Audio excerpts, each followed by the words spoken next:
Hi, I'm gonna talk about Spain's location. Spain is located in Europe.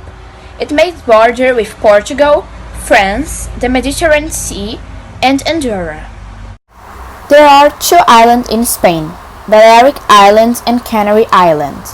Canary Islands is a little bit far away from Spain. Some of their main cities are Madrid, the capital, Barcelona, Valencia, and Córdoba. In Spain, there are 17 autonomous communities. Andalusia, Extremadura, Valencia, and Catalonia are the famous ones. Some of Spain's autonomous communities want to be independent. Catalonia, for example, wants to separate itself from Spain. If Catalonia separates from Spain, then Spain will have just 16 autonomous communities.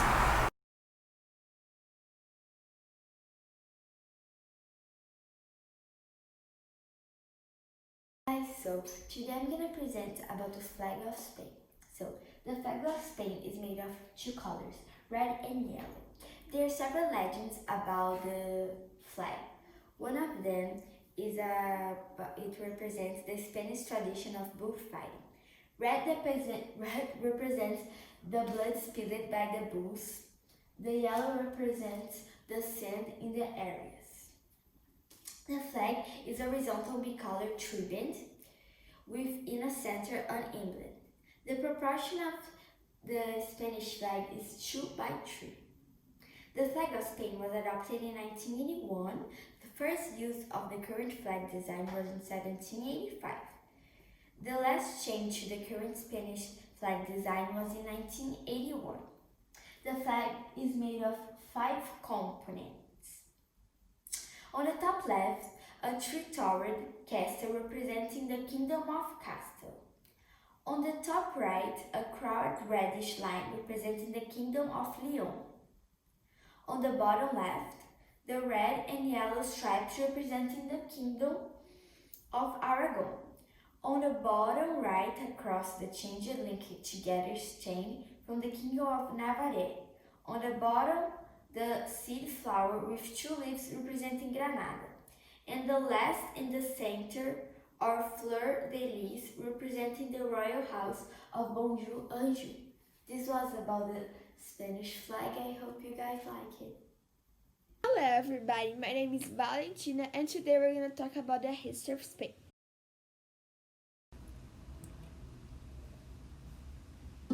History of Spain, ancient part.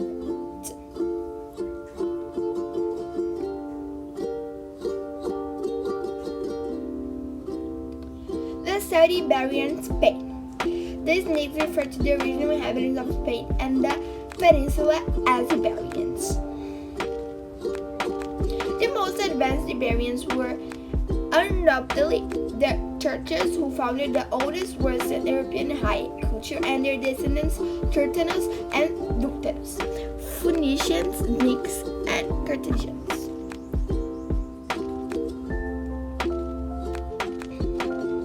After Rome had defeated Carthage finally, Romans also invaded the colonies in Spain and ended up conquering the entire peninsula.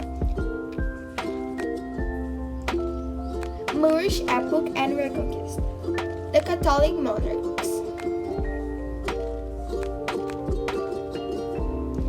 Habsburg and Bourbon king. After Isabel died in 1540, her daughter Joan, who was married with the German emperor's son, Philip, seized the throne. Charles I. Spain was prospering economically under the Habsburg crown, thanks to the trade with its American colonies. When the last Habsburg king Charles II died without descendant, the phenomenon of French king Louis. I hope you enjoyed the video and bye! So, the Spanish Empire. The grandson of Ferdinand and Isabella became the most powerful ruler in Europe. He was Charles I of Spain, better known as the Holy Roman Emperor Charles V. He ruled Spain from 1516 from 1500 to 56. During his reign, Spain became master of nearly half the world. A member of the Habsburg family of rulers, Charles inherited Habsburg lands throughout Europe. He ruled Spain, the Netherlands, and Naples and Sicily. and the Duchy of Milan, now in Italy. Charles V was the imperial lord of Germany. He also ruled Spain's vast possessions in the New World. Under Ferdinand and Isabella, Spain had sent Christopher Columbus on an expedition that accidentally brought him to the Americas, thereby opening the way for European exploration and colonization. Spanish explorers and conquerors traveled the world, claiming huge territories for the Spanish crown, essentially in the region known as Latin America. Under Charles' son, Philip II, Spain championed Roman Catholicism against the march of the Protestant Reformation in what became known as the Counter-Reformation. He continued the Inquisition, which under Charles V had been extended throughout the Spanish Empire. Philip also tried to stamp out the Protestantism abroad by attempting to conquer England. Sir Francis Drake of England defeated Philip's invasion fleet, the Spanish Armada, in 1588.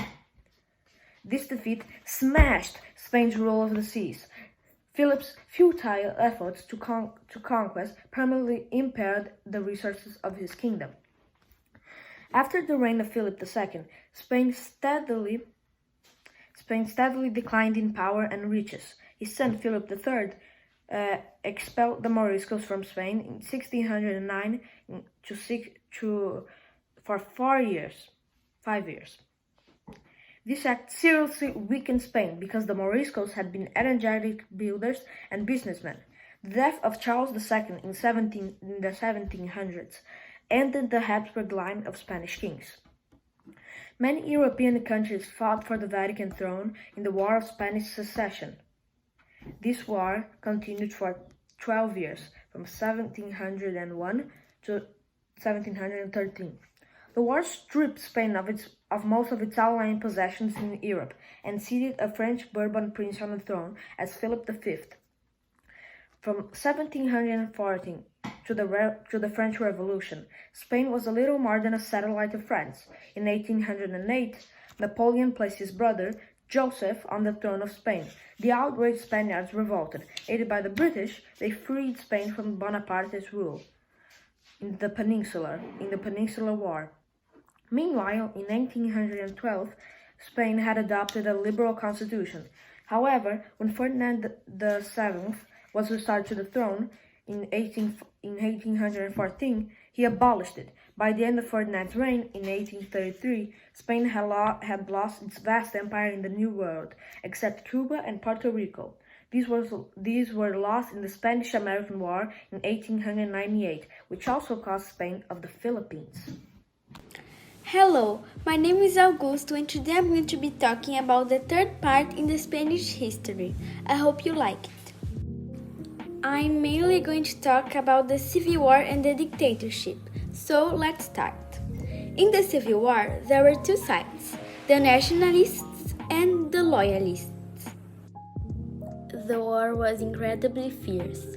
On March 28, 1939, the hostilities ended, and many people were starving. Spain lost 600,000 lives, 700,000 people were wounded, and they also lost about $40 billion. The dictatorship of General Franco emerged out of the Civil War. He restored the privileges of the Roman Catholic Church, placed the economy of Spain under the control of syndicates, and banned all of the political parties except for the Falange. Spain was kind of neutral during World War II. However, Spain secretly helped Germany and Italy with supplies. Because of that and General Franco's rule, Spain was not on the United Nations until 1955. During Franco's rule, the country made some economic progress, but the recovery from the Civil War was very slow because many buildings had been destroyed. Franco asked for economic assistance to other countries. The United States offered help. In 1947, a law named Franco's Law of Succession was approved, saying that after his death, another king chosen by him would be the new ruler of Spain. He chose Prince Juan Carlos de Bourbon. Spain had lost most of its African possessions by the 1970s, and General Franco died in 1975, making Juan become the king. Now let's go from Spain since 1975. Spain was suffering many problems. In 1977, the Communist Party was legalized. A new constitution was approved. In 1981, members of Franco's civil guard attempted a military coup that failed. The Spanish government requested to join the European Common Market in 1977 and became a full member in 1986. Two minorities populations, Catalans and Basques, caused many problems. The Basques have an organization called ETA that killed lots of people.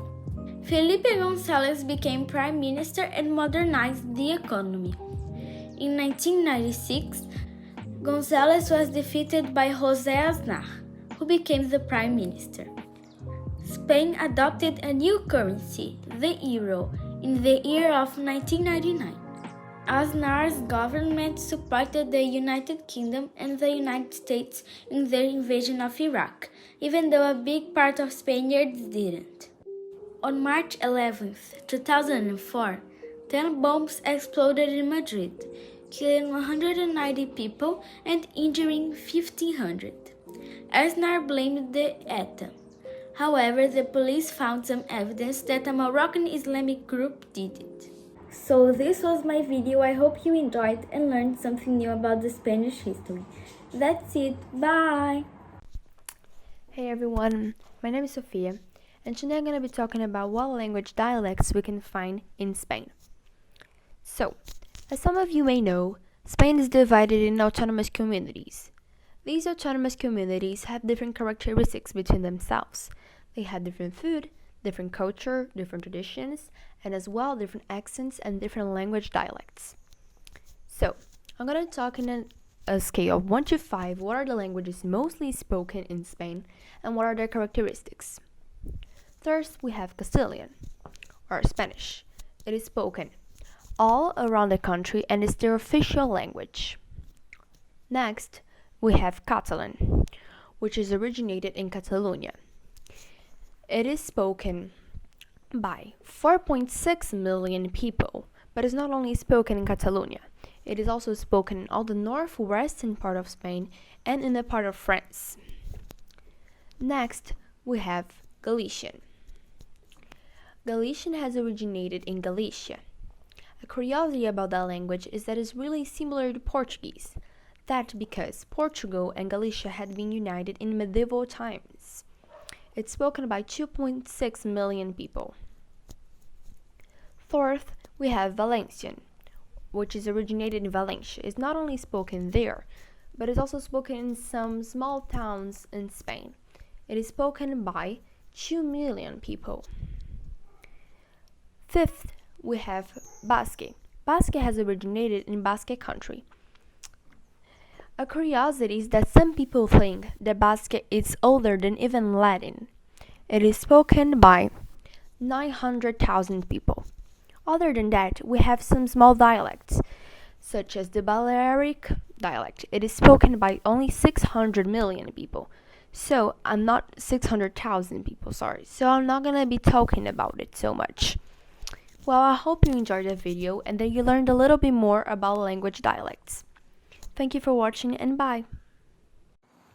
Hello, today I'm going to present a government in Spain. Here are the texts my teacher is writing, and here are all the things, and here are more important that I see from. In 1970, there casted a constitutional monarchy. That's like when Spain have a constitutional monarchy. The king is the head of state and the prime minister is head of the government. It's like this. The king is head of the state and prime minister head of the government. The parliament consists of two houses. We have two. The lower house is the Congress of Deputies. The lower house is the government of deputies. And The Senate is the upper house. The upper house is the Senate. The king appoints the Premier Minister. The Premier Minister usually the latter of the parts that have the most members in the lower house. Or like the king is like superior, like this is the Premier Minister. Is more on the Premier that have more more members on the lower house. The cities of Ceuta and Melilla, Spanish enclaves of the coast of Morocco, also have autonomous status. All this, Melilla and Ceuta have autonomous status. There are 17 autonomous communities defined in the Constitution, and have 17, and they are free to work and hide their of the region self-government. And the governments have a lot of problems, because Madrid is on the center of the capital. And this is. Thank you for watching. Bye. Hello guys, my name is Rafaela and today I'm going to talk about Spain's economy. So let's start. In 1960 to 1974 happened a modern miracle in Spain's economic growth. And they don't know why it happened. After the Spanish Civil War, from 1936 to 1939, the dictator Francisco Franco had maintained Spain isolated economically. In 1959, economy was collapsing, so the regime changed its policies. After that, it increased overseas investment and tourism helped the Spanish economy to expand rapidly, really fast. The economy experienced another boom in the 1980s. In the early 1990s, the surge in economic growth was checked to some extent by a credit squeeze and high interest rates. Spain had one fastest growing economies the start of the 21st century. The country's economy was hard hit by the global economic crisis that began in 2008. In 2015, the economy had improved briefly, but unemployment remained a problem. So let's talk about tourism. Tourism made a major contribution to Spain's economic growth in the late 20th century, and it remains important to the country's economy today, so it helps to the economy. Spain has become a popular destination for the world international tourists. Tourism received an increase in 1992 when the Summer Olympic Games were held in Barcelona, and a World's Fair attracted many thousands to Sevilla. Let's talk about the industry and how it impacts the economy. Spain's industry was characterized by what European economics term sensitive sector, more popularly known as smokestack industries. In the 1970s, Spain's industrial leaders should have been reorganizing, but the country was preoccupied with the highly involved political change from Franco's totalitarian regime to a modern democracy. Spain lagged behind in the modern industrial world of high technology. The Spanish industry had faced serious challenge from imaging less developed countries. Industry in Spain became much more diverse field. For example, the automobile industry, it boomed. So let's talk about mining and minerals. Mining activities over most of the Western Europe, like smokestack industries, have declined sharply. But in Spain, mining continues to play a role in the economy. Spain's production of this metal declined. The country still is a significant producer of other non-ferrous ores, lead, and zinc. Spain has a little petroleum of its own. Spain imports much of its fuel, and coal accounts for a significant proportion of Spain's total mineral production. And Spain is a leader in the use of renewable sources, including electricity generated with winds and water power. Now let's talk about agriculture. Agriculture now contributes only a small share of the gross domestic product. Spain has more than 29 million acres under permanent crops, the largest such area in Europe and much larger than that of the United States. In the decade following the Spanish Civil War, agricultural development and modernization halted and actually reversed. The country's leading crops include barley, sugar beets, wheat, grapes, corn, olives, tomatoes, potatoes, and oranges. So that's what you need to know about Spain's economy. And thank you for watching, and I hope you learned something. Bye! Spain is a melting urban, with the more than 5% of these people living in thousand cities. This concentration of Spanish people heightens the impression of emptiness that so often is commented on by travelers, especially those who cross the Meseta. Most of the Spanish portion of Iberian Peninsula is very tightly populated. In the center of Meseta region, only the areas around Madrid and Saragossa have pockets of dense settlement. Belts of dense settlement stretch along the Mediterranean from Barcelona, Valencia, Murcia, and Cartagena. Population density is relatively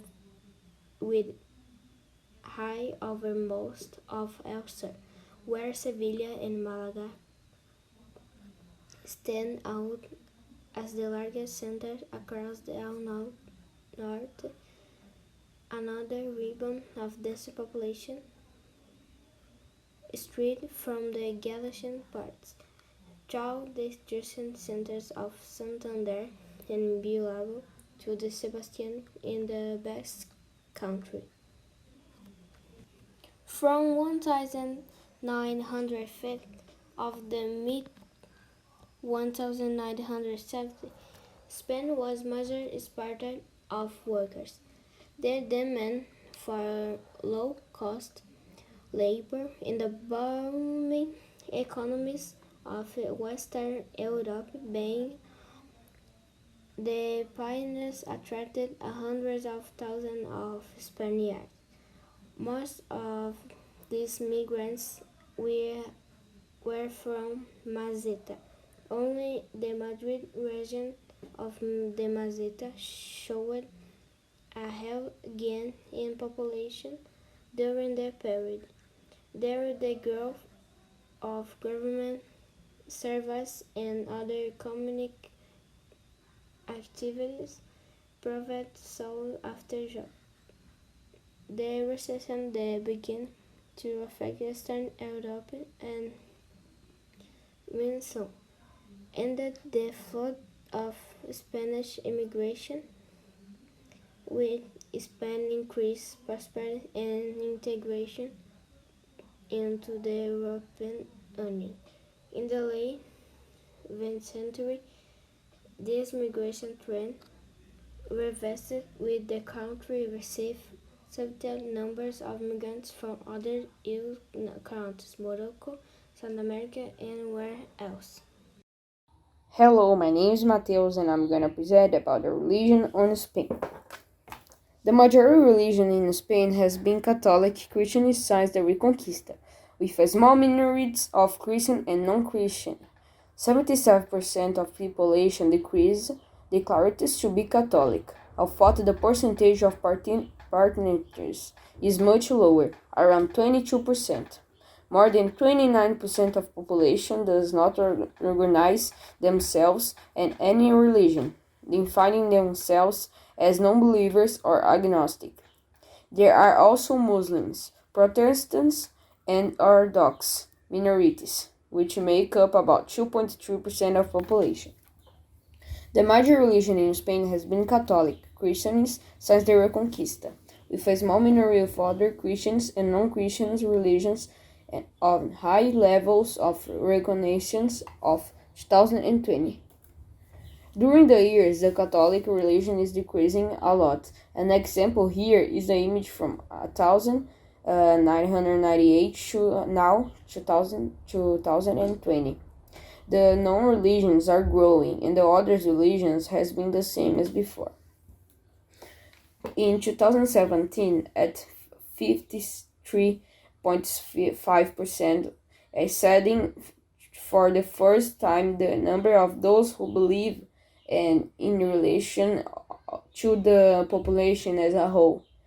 1 in 4 Spaniards is not religious. This year, however, the percentage of non-believers fell by 0.8%, even thought according to the director of represent a change in trend, according to agency health.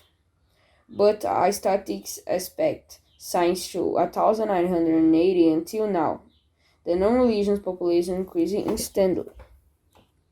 And this is the presentation. Bye! My name is Ana Cecilia. I am from 6th grade. I'm studying Spain, and I'll be presenting for you about the cultural traditions from Spain. Traditions. La tomatina. People gather around in a specific place where just it has a specific bracelet can go, and then they throw tomatoes at each other. It happens at the last Wednesday of August. To celebrate this because of a local fight that happened in the past. This is the world's biggest food fight ever. There are some rules for you to participate in it. You can't enter with a hard object, like bottles. You need to stop throwing tomatoes as soon as you hear the second warning. You gotta follow all the security staff directions. Don't throw yours or someone else's t-shirt. Squash the tomatoes before throwing them. Then, when it hits someone, it will be less painful. And, one extra, you can just enter if you're above 18 years old. Las Fallas. It celebrates the beginning of spring, and it's a religious holiday as well. And they after display fireworks on winter. It lasts 5 days. People stay the whole year thinking of the celebration. They display a lot of artworks, such as sculptures and paintings, everywhere in the street, and then the streets become a big gallery. Seville Fair. They commemorate it in April. It begins right after the Semana Santa, and it officially starts at midnight at Saturday. The celebration goes in for 7 days. It finished at the next Saturday, so. The fiesta has carrots, bullfighting, flamenco, and it's a lot of fun. The highlight of the fiesta, it's the flamenco dances that happens at night.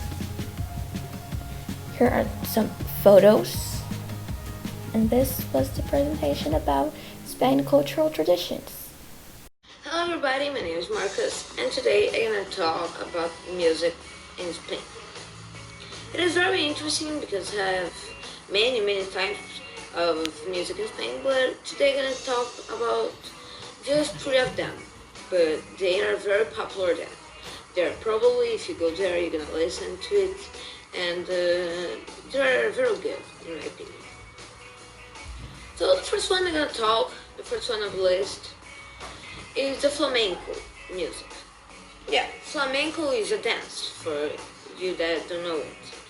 But this dance is also composed of a song.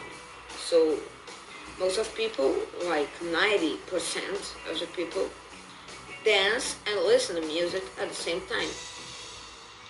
So it became very popular. Like after the flamenco became popular, the flamenco dance, people start to listen the flamenco song without dancing in bars, not in bars, but in the house, doing food, and it's it, and more things. So the flamenco, not just the dance and just the dance, but also the music, was found in a book, a very old book called Las Cartas Muecas. So it was a book someone find that was the first time that someone listened to the word flamenco. Yeah. Flamenco became very popular there. In many times, science they discovered the book in 1774, and in most of times, the flamenco music uses 3 instruments. First one is the guitar. The second one is called cajón, and the third one is chestnut. So how it works? The guitar, you already know what is it, I hope. But for you that don't know, is like brilliant. For you that don't know, is like this. A guitar have different types, but this is mine one. And this is used in Spain, in the flamenco music. That one is the chestnut, is a type of, I'm gonna put it in the screen, but it's a type of thing that have 2 pieces and they stay like this, and these pieces you have to do sounds with them like this, and it makes a beautiful sound. The other one is the cajón. It's like a drum that you put between your legs and hit like this, the drum. So it have a very good acoustic, the cajón.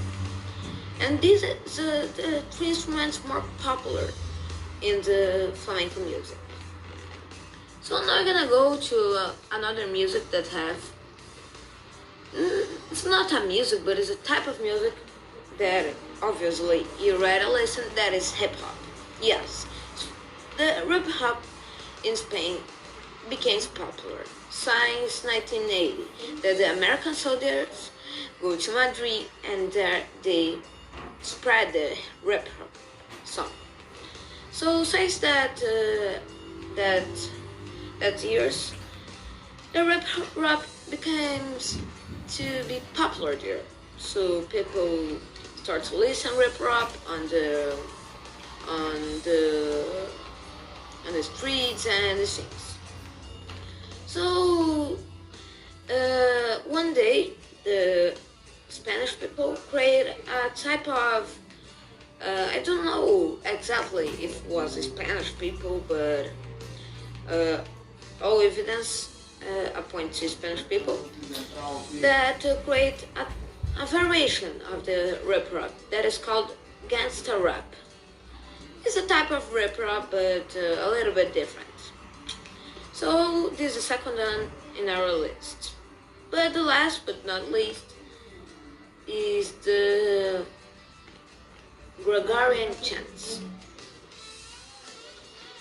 The Gregorian chants are composed just of the voice, so don't have instruments, don't have nothing, just the voice. They become very popular because they were created by a guy called Papa Gregorio I.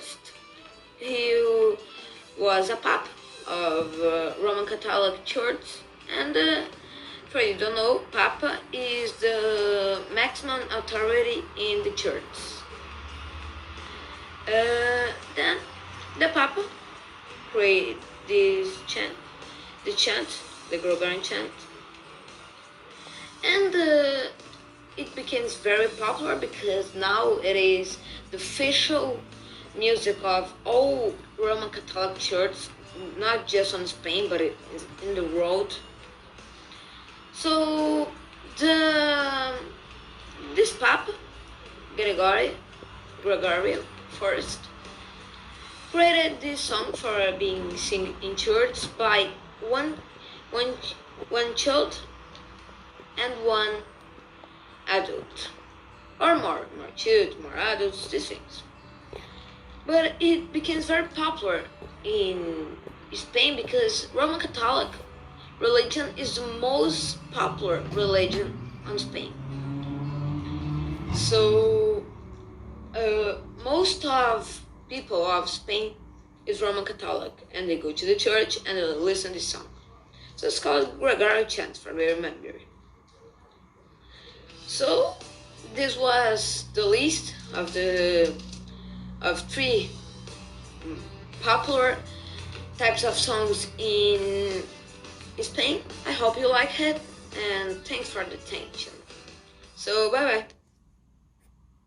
Hello, my name is Gabriela. I'm from 6th grade and I'm going to be presenting about some of Spain's traditional clothes. First thing I'm going to be talking about is the flamenco cloth. So, the flamenco cloth is a traditional dance cloth from Spain where the most used colors are red and black because they're chamative colors. The girls usually wear big dresses with little dots and ruffles on the lower part of them, a daring hairstyle, and a red rose in their hair or in the mouth. The boys usually wear black pants and a red t-shirt. Now I'm going to be talking about the typical clothes from the region of Cantabria, that is Montañés. This is where the girls use big t-shirts with wide sleeves, a big skirt, and a scarf. The men usually wear pants, silk vest, and a hat. Now I'm going to be talking about Madrid's traditional cloth, that is chulapo. It is used on the 15th May, where is celebrated the day of San Isidro. The girls usually wear a big dress that is pink or red and a big red flower on their head. The boys wear t-shirt and pants, and they are usually black or gray. They can also wear a hat. That was my presentation about the Spanish traditional clothes, and I hope you like it. Buenas tardes, my name is Mayumi, and today I'm gonna present on dance in Spain. The dance in Spain highlights some aspects of the Latin American dance and Portuguese dance. The origin of dance in Spain. The dance of Spain have a lot of dance and it's like commemorated in some cities have a different dance. And when you say dance in Spain, you say flamenco. Flamenco is the dance more popular in Spain. She's more popular in Andalusia. The people in Andalusia love flamenco. She commemorated all the time flamenco. And the other dance in Spain is fandango, bolero, jota, zarzuela, and zambra. The fandango is created by Baroque and have a fandango of Brazil, and she's not so different from Spain, but have difference. And she's very commemorated on Rio de Janeiro. The bolero is a dance, very romantic dance, and she's have American country. She's a country dance.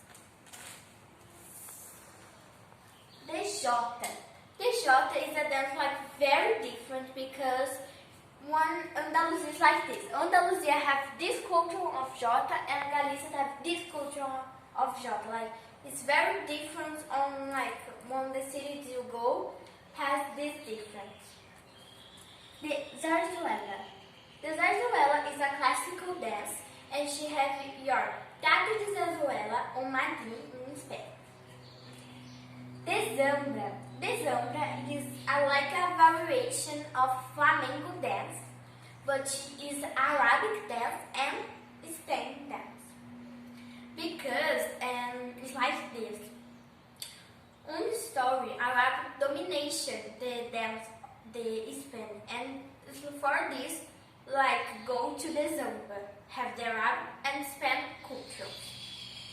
And I think this has this all dance and go to Spain and dance. Bye! Hello, today I'm gonna present foods and drinks of Spain. Spanish food.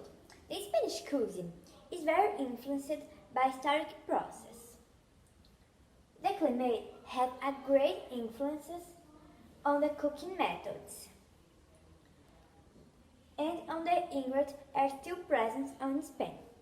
In Spain, have some traditional foods like paella valenciana, patacos bravos, gazpacho, pimientos, padrón, fideuà, jamón, tostillas, churros, crosquetes, alombrigas, migas, lixa fritas, and others. Spanish drinks. On Spain, have some traditional drinks like agua de Valencia, sangria, café, garnizato, vermuchata, tinta de verano, and others. Here have two examples of a food and a drink of Spain. Here is a tomato soup, and here is a sangria. This is my presentation. Hello everybody, my name is Valentina. Today we're gonna talk about foods and drinks of Spain. First, I wanna say that food in Spain is as Picasso as to art. The Spanish food is unique, hearty, and wonderfully satisfying. Whether it's a bowl of homemade stew, on a cold day, or a table spread with half a dozen tapas, this country knows exactly what it's doing when it comes to food. Now I'm gonna talk about some aperitifs. One of the most common is the jamón ibérico and other Spanish curried meats, patatas bravas, gazpacho, gambas al alijo, pan tumaca. One of the entries, which is the famous one, is the paella, tortilla española, pollo al alijo, pulpo a la galega. And now I'm going to talk about some postres or desserts. Churros con chocolate, crema catalana, turrón. Some of the most common drinks are sangria, agua de Valencia, and colacao. Today we're gonna do a churros.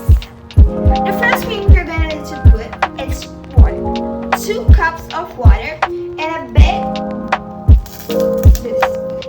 The first thing you're gonna put it in this to get hot. Then you're gonna put a big spoon of butter. First, after you put everything, you need to get out the pan of the fire, and you're gonna start to put the meat.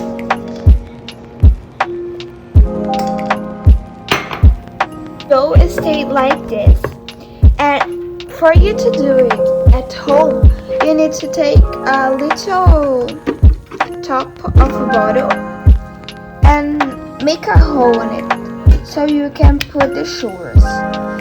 My father helped me. We made like a kind of a star, then we cut it. You're gonna mix it until it stays like this.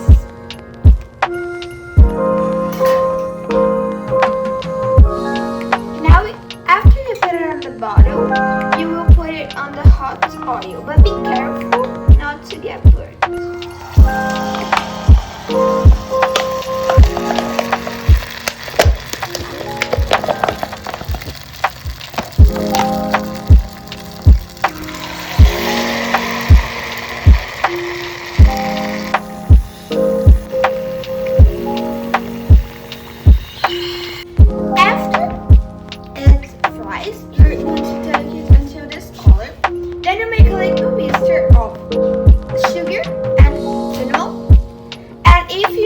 You can put like dulce de leche, and then you can add.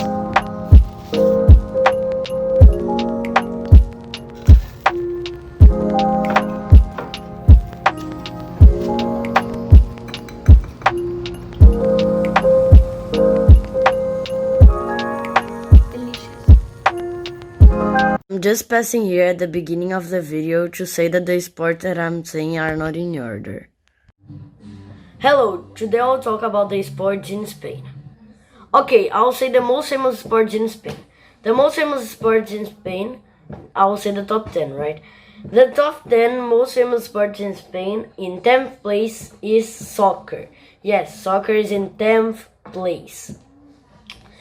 The soccer in Spain it already exploded because of Barcelona, Real Madrid, Sevilla, Valencia. Okay, the best soccer teams in the world is in Spain. The 9th place is gymnastic. Gymnastic is a very famous sport in Spain. Like in the other countries is not so much, but in Spain they play a lot of gymnastic. In 8th place is the water sports, all the water sports. Like Spain love the water sports, like they love water sports. The 7th place, as incredible it seems, is cycling. That is the bicycle sports. In the 6th place is handball. The handball is a very famous sport in Spain and also have Barcelona, Real Madrid, Sevilla, the same teams that have in soccer.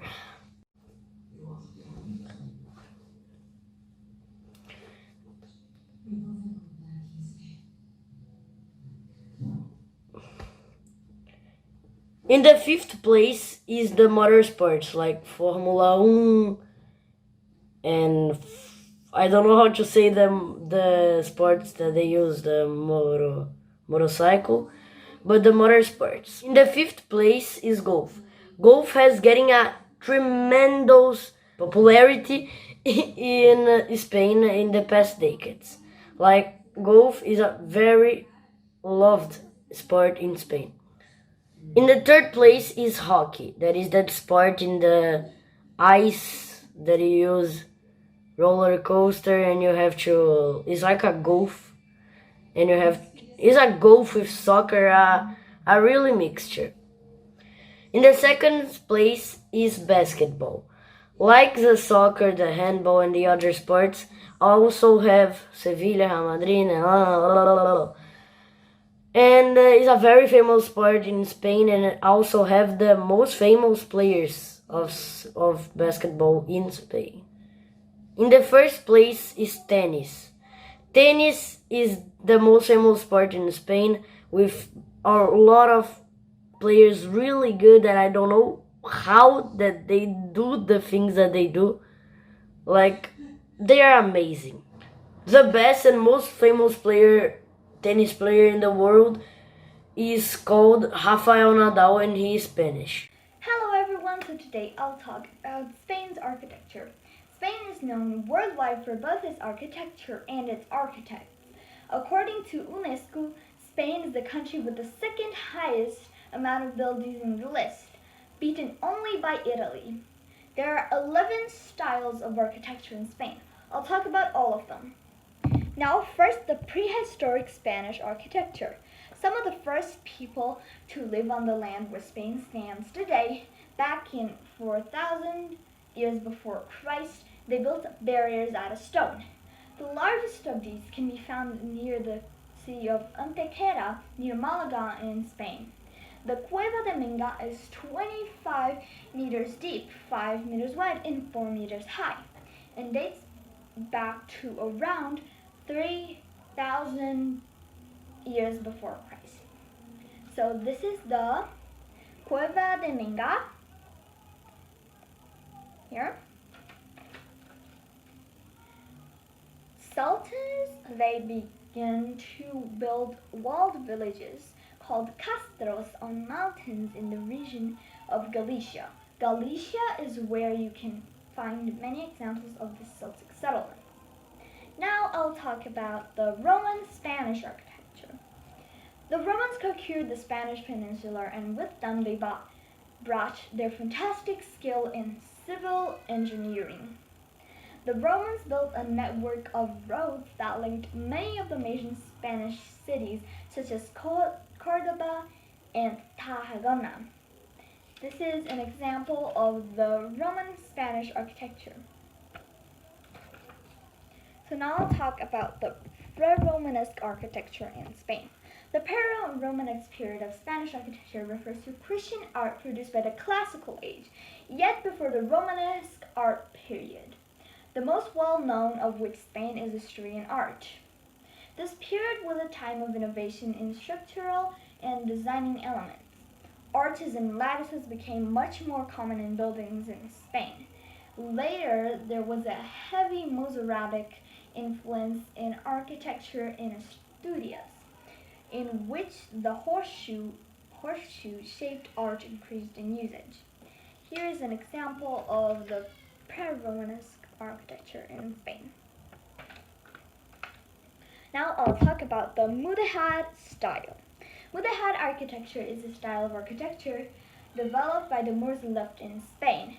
This style developed from the 12th century right up until the 16th century and even experienced a revival in the 20th century by a Spanish architect. Mudéjar is best known for its exaggerating use of brick as the principal building material. Here is an example of the mudéjar style. Now I'll talk about the Gothic Spanish architecture. The 12th century saw the arrival of Gothic architecture from Europe in the Spanish Peninsula. The true High Gothic style came in the 13th century. The cathedrals of Burgos, Toledo, and León were all built in the Gothic style, with heavy influence from Germany and Italy. This is an example of the Gothic architecture.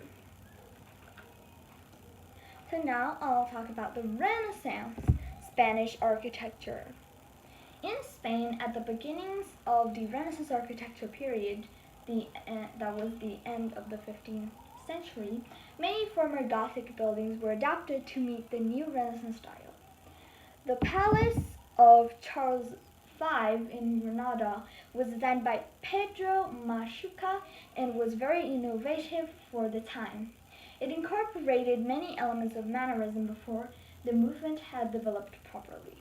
However, it was later on during this era, when the Gothic influences were finally dropped, that Spain's true Renaissance works began to be more common. Here is an example of the Renaissance Spanish architecture. Now I'll talk about the Baroque Spanish architecture. Baroque is a style of architecture that came to Spain from nearby Italy in the 16th century. A vernacular form of the style was then developed and is the style of architecture that one can see at the Plaza Mayor in Madrid. Here is an example of the Baroque Spanish architecture. Now I'll talk about the colonial Spanish architecture. The former Spanish colonies in the Americas contain some of the finest examples of Hispanic architecture. The mix of Moorish, Native American, and Spanish elements meant buildings were fantastically blended together. Here is an example of the colonial Spanish architecture. I really like this types of buildings. Now I'll talk about the neoclassical Spanish architecture. Neoclassical architecture in Spain was promoted by the Madrid School of Architecture, Royal Academy of Fine Arts of San Fernando. A neoclassicalist architecture was very technical and intellectual. Here is an example of it. Now I'll talk about the 19th century Spanish architecture. The 19th century was a period for revival of old architectural styles. There were examples of Neo-Gothic architecture, Neo-Egyptian architecture, and Neo-Romanesque, among others. Spanish architects would pick and choose their style depending on its purpose. This led to a new movement called eclecticism. The 19th century was also the period of the Industrial Revolution. Buildings began to incorporate some of the new materials that this revolution brought, including glass and ironwork. Here is an example of it. Now I'll talk about the 20th and 21st century Spanish architecture. The 20th century saw the rise of Catalan modernism, a style that incorporated more natural and organic elements. Gaudí was the leading Spanish architect of this style. He adorned the city of Barcelona with many fantastic buildings, including his most famous work, La Sagrada Familia. Today, there are many Spanish architects who have passed more into the realms of modern architecture. Here is an example of it. And now the source is Spanish slash, it's not slash, yeah, SpanishArt.org. Or you can just search Spanish architecture or architecture in Spain. And that was it. Bye! Hi, my name is Vinicius and today I'm going to talk about famous painters of Spain. So I'm going to talk about Pablo Picasso because actually he is my favorite painter of Spain. So I made this project about him. So Pablo Picasso was very famous painter and he born at 28 October of 1881 in Malaga, that stays in Spain. He was a very famous painter, as I said before, and he was not only a painter. He was a sculptor and a poet. And Pablo Picasso, he lived most time of his life in France. So as he was a painter, he made a lot of paints in France too, and a lot of paints in Spain too, because he is Spanish. And okay, continuing, he died at 8 April of 1973. He died at Spain, and he made a lot of famous paints because he was a famous painter, so he made a lot of famous paints. So I'm going to talk about 3 famous paints that he made. So I'm not going to talk about all the paints that he made because it's a lot. So I select only 3 to say about them. So I select the Guarencia. That is a really beautiful pen that he made. He made Autorretrato, that is another very cool pen that he made, and 3 musicians that is like a band, like playing some music. So yes, I only said about Pablo Picasso because if I say like more painters is going like to be like it's not going to have time. So yes, this was I saying about famous painters in Spain. So I hope you have enjoyed, and bye. Hello guys, my name is Ahmed and today we will talk about 10 famous people in Spain. Antonio Banderas. Antonio Banderas was born in Malaga in southern Spain on August 10, 1960, son of a civil servant and teacher. He was enchanted by cinema and at age 14 he received a guidance from a teacher to take a theater course. Then he started doing theater and began to evolve his career. Millie Bobby Brown. Millie Bobby Brown is a British actress and singer born in Spain. The actress was started to be recognized after doing an adversary called Stranger Things. Pablo Picasso. Pablo Ruiz Picasso was a Spanish painter, sculptor, ceramist, designer, poet, and playwright who spent most of his life in France and was born in the Renaissance period.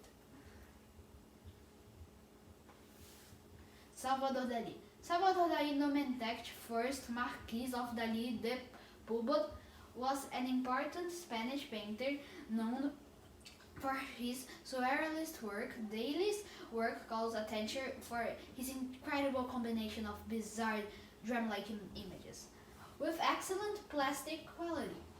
Dali was influenced by the masters of classicism. Rafael Nadal. Rafael Nadal Pereira is a Spanish professional tennis player. He has already won 96 ATP level titles, and 85 of which were single and 11 double. He currently ranks second in the ATP men's single world ranking. Enrique Iglesias. Enrique Miguel Iglesias Presley is a Spanish-Filipino singer, songwriter, actor, and music producer. Enrique is the son of Spanish singer Julio Iglesias, that is always very famous, and Filipino model Isabel Presley. The singer now lives in Miami, Florida, in the United States.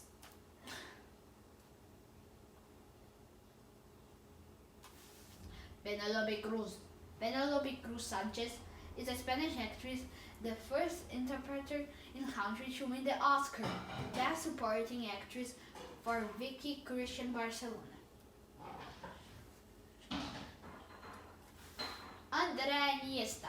Andrea Iniesta Lujan is a Spanish professional football player who plays as a central midfielder for a Japanese club, Vissel Kobe. He spent most of his career at Barcelona, where he served as the captain for 3 seasons. Iniesta came to La Masia, the Barcelona Youth Academy, after an early migration for his birthplace, and impressed from an early age. He made his first team debut at age 18 in 2002. Juan Miró. Juan Miró was an important Spanish painter, engraver, sculptor, and ceramist. Contemporary of Fauvism and Cubism, he created his own artistic language and portrayed nature as primitive man or child would do. He was one of the most outstanding representatives of surrealism. Úrsula Corbelo. Úrsula Corbelo Delegado is a Spanish actress best known for playing Tokyo on Netflix series La Casa de Papel. This is it. Bye.